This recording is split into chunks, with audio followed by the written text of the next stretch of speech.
Poursuivons. 1 dollar américain. Les États-Unis étant une colonie britannique jusqu'en 1776. Sur la face, on voit George Washington, le premier président des États-Unis d'Amérique, franc-maçon et un des pères fondateurs. Sur le dos du billet, nous voyons une pyramide avec un œil. Beaucoup reconnaissent cette image qui a été décrite comme un symbole d'une société secrète qui voudrait dominer le monde. Mais peu savent que ceci est nommé le delta lumineux, un symbole maçonnique. Et très peu de gens savent qu'en plus c'est le sceau officiel des États-Unis d'Amérique depuis 1782. Et oui, l'aigle que vous voyez sur le billet est la face du sceau, et la pyramide est le dos du sceau officiel des États-Unis d'Amérique, fondé par des francs-maçons, George Washington, Benjamin Franklin et j'en passe.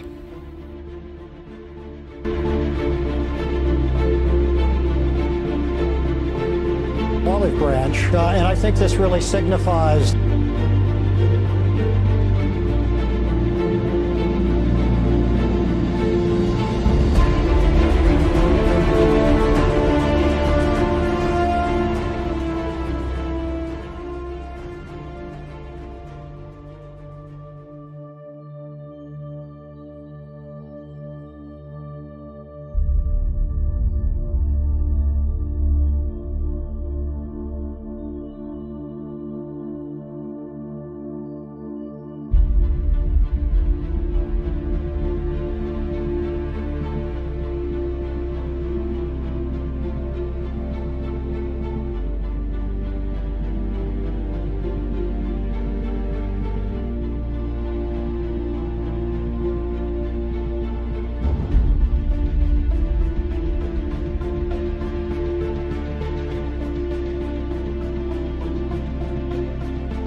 Il y a des siècles, bien avant les soi-disant révolutions, les soi-disant changements de système de gouvernance et les prétendues démocraties, les familles régnantes d'Europe se sont rapprochées et se sont unies par des mariages consécutifs entre eux et se sont finalement unis autour de l'Empire britannique.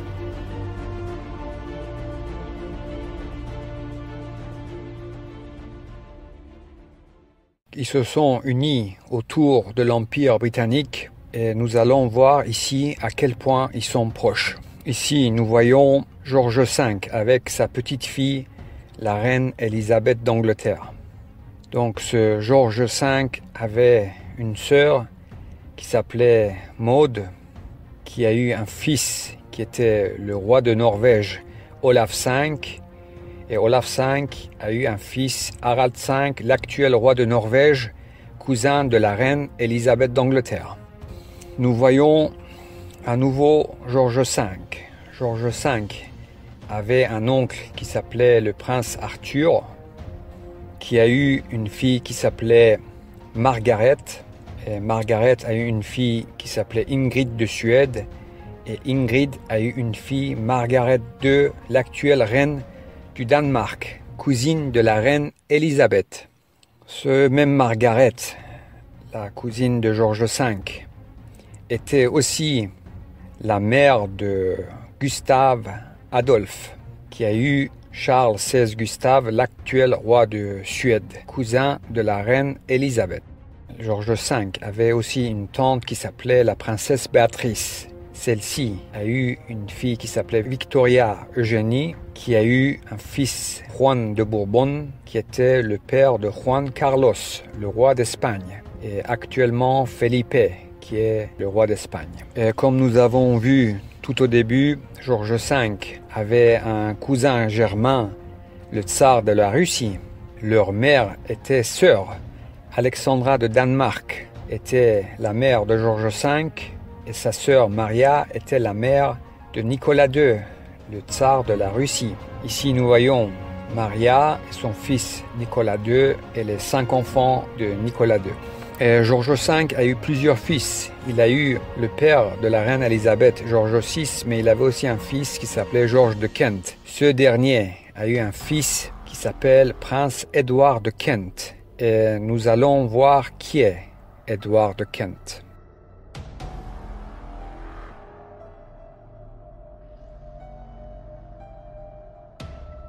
Following Grand Lodges.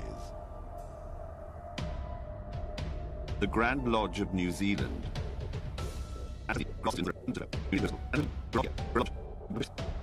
The Grand Lodge of the State of Israel.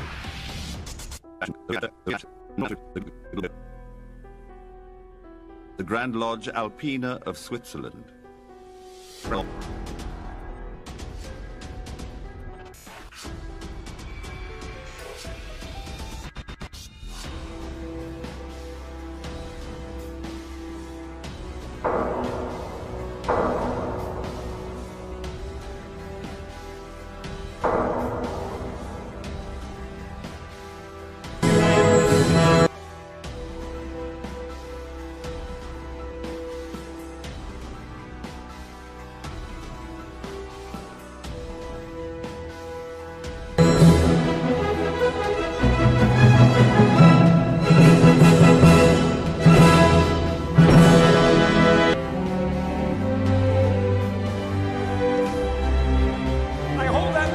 Self-evident, Brother Franklin, all men are created equal.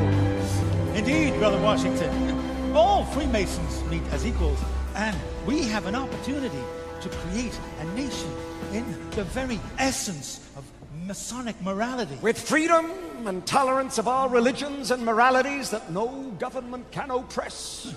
You know, I think it would be a great idea if we wore our Masonic regalia when we're putting in place the foundation stone for the Capitol building. Freedom of speech, too, and the press, the right to peaceful assembly, and... Did you say regalia? Yes. Well, it would be wonderfully symbolic, don't you think? You'll be wanting to put the all-seeing eye on our banknotes next. You think I'm taking it a bit far? Please don't... To order, brethren, to receive the most worshipful, the Grand Master.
Il y a des siècles, bien avant les soi-disant révolutions, les soi-disant changements de système de gouvernance et les prétendues démocraties, les familles régnantes d'Europe se sont rapprochées et se sont unies par des mariages consécutifs entre eux et se sont finalement unies autour de l'Empire britannique. Ces familles ont compris qu'afin de ne pas perdre leur pouvoir, ils devaient s'unir et de manœuvrer subtilement auprès des peuples, leurs sujets. Face au peuple, ils devaient être une seule force, un seul groupe dans le monde entier. Ils ont compris que pour régner continuellement, ils devaient manipuler les gens, ils devaient former et utiliser diverses et multiples formes de gouvernement, d'États, de partis opposés, de dirigeants, bref, des fusibles remplaçables qui sauteraient à leur place et qu'ils changeraient au gré des périodes et besoins. Et ils l'ont fait. Ils ont compris qu'ils devaient manipuler non seulement la majorité, mais aussi une minorité plus proche qu'ils avaient besoin de persuader et conquérir, qui serait plus ou moins au courant de cette vérité, des secrets, leur genre. Et ils ont alors mis en place cette fraude de franc-maçonnerie. Des gens qui se penseront frères et chevaliers, qui penseront à travers leur activité quotidienne œuvrer pour le bien. Ils ont compris que pour réussir et arriver à leur fin, ils devaient procéder d'une manière méthodique, mathématique, scientifique, face aux masses et rester extrêmement bons et crédibles face à leur minorité. Pour les peuples, les masses, la fraude des États, les votations, la démocratie, les dictatures, les guerres, les coups d'État, les révolutions, etc., etc. Pour leurs gens, les francs-maçons, l'illusion d'une démarche vers un monde meilleur et équitable pour tous et de la bienfaisance et l'humanisme en surdose. Associations et fondations à volonté, faire de la bienfaisance à grande échelle et jamais leurs gens ne questionneront des bienfaiteurs soi-disant désintéressés.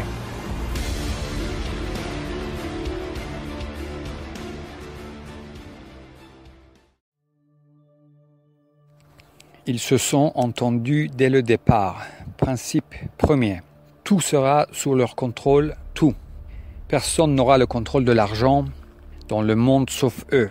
Zéro exception. Contrôle absolu. Les grandes sociétés, les multinationales, ils ont créé et créent. Tout ce qui est grand et tout ce qui grandit et réussit est à eux. 100%, zéro exception, zéro. Différents noms, différentes marques, différents pays, différents fondateurs, 100% à eux. Personne n'aura le contrôle des moyens de propagande sauf eux. Imprimeries, journaux et plus tard les télés, les médias alternatifs, réseaux sociaux, tout. Zéro exception, contrôle absolu. De même que les domaines de la communication, la santé, l'éducation, etc., etc. Différents noms jouant la concurrence, les guerres commerciales et les procès pour rester extrêmement crédibles. Exemple, Google et Yahoo, Microsoft et Apple, Coca-Cola et Pepsi, etc., etc. Tous les multinationales, zéro exception, principe premier.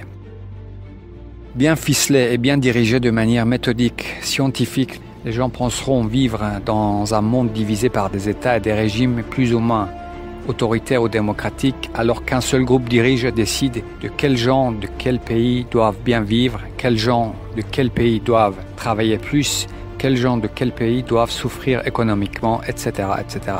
Les gens qui doivent, dans tous les cas, vivre convenablement, extrêmement bien, pour ne pas aller les questionner, seront la minorité que contrôlent méthodiquement. Des gens qui les pensent de toute façon bienfaiteurs de l'humanité, qui se penseront frères, penseront faire le bien.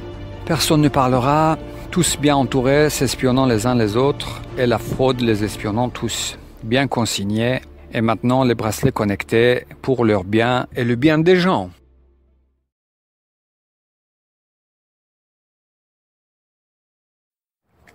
La politique dans le monde, c'est eux, à 100%. C'est un des principes premiers. Les partis opposés, les partis extrêmes qui s'insultent les uns les autres, les nouveaux partis selon les tendances, les parlements, les parlementaires, depuis des siècles déjà. Ceux qui trompent les gens sur ce qu'est vraiment la franc-maçonnerie, c'est eux, historiens, écrivains, journalistes, cinéastes, blogueurs, youtubeurs, plus ou moins connus, simples francs-maçons agissant pour la plupart innocemment, étant persuadés de protéger les bienfaiteurs de l'humanité.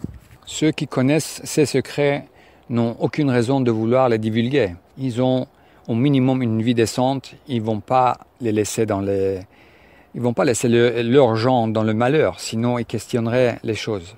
Donc ils ont une vie qui va d'au minimum décente à extrêmement réussie, affaires, médias, politique, showbiz, art, sciences, etc., etc. Et comme ils les pensent bienfaiteurs, désintéressés, œuvrant pour le bien commun de tous, ils les protègent et participent et laissent faire. Le caritatif, ou comment créer des fidèles, construire une base et fidéliser autour. Frontalement, ce n'était pas possible. Alors, ils ont imaginé comment s'assurer le soutien et la fidélité d'une minorité autrement que par l'argent seul. Et ils sont arrivés à ça.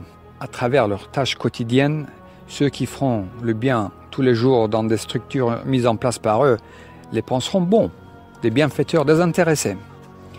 Ceux qui les verront installer l'eau et l'électricité dans des villages en Afrique les penseront bons. Ceux qui les verront moderniser des hôpitaux dans le tiers-monde les penseront bons.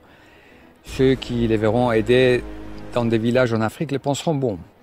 Et surtout, ne pas oublier de bien installer le Wi-Fi partout.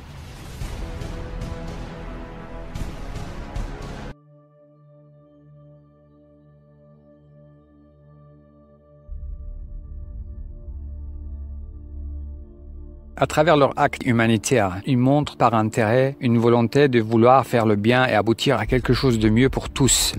Ce n'est pas le cas, ce n'est pas leur but final. En agissant de sorte, ils savent que les gens honnêtes les protégeront, faisant confiance aux bienfaiteurs simples et désintéressés. Leur acte de bienfaisance est en premier lieu par intérêt, pas pour authentiquement aider. L'intérêt premier étant de séduire, plaire et convaincre une minorité d'accepter et de penser que tout ce qu'ils font est donc bon, et les laisser faire en les protégeant et en restant silencieux. Aider les gens passer par la charité et la solidarité est une stratégie pour plaire et amadouer qu'ils ont élaborée il y a des siècles. Ce n'est pas une fin en soi. Ils ne cherchent pas le bien-être commun. Leur acte caritatif est un calcul, sachant dès le départ que pour acquérir la fidélité des gens qui les protégeront, pas uniquement pour de l'argent, ils devaient de façon crédible paraître extrêmement bons et charitables, bref, des humanistes bienfaiteurs, désintéressés, et ils l'ont fait. Et le font ainsi. Ils ont compris qu'ils devaient paraître honnêtes, et donc des gens qui ont pillé le monde entier, et des générations de gens dans des pays qu'ils ont qualifiés de non-civilisés se sont mis à promouvoir et vanter l'esprit chevaleresque et l'honnêteté et la moralité à leurs gens. Voilà, il n'y a plus de lutte de pouvoir dans ce monde. Il n'y a pas, il n'y a plus. Cela a été réglé il y a des siècles déjà. Un seul groupe, un seul mène le show. Les révolutions, les révolutionnaires, soi-disant emprisonnés héros, c'est eux. Le putschiste qui fait un coup d'état, le révélateur héros qui se cache dans une de leurs ambassades, c'est eux. Partout les mêmes. Il y a bien longtemps déjà, tout est faux, truqué. Mais il faut que ça reste extrêmement crédible, préparé des années et des décennies en avance, avec de multiples pions présentés au public et rendus plus ou moins connus par leurs médias pour des multiples variantes de scénarios de changement de régime au besoin.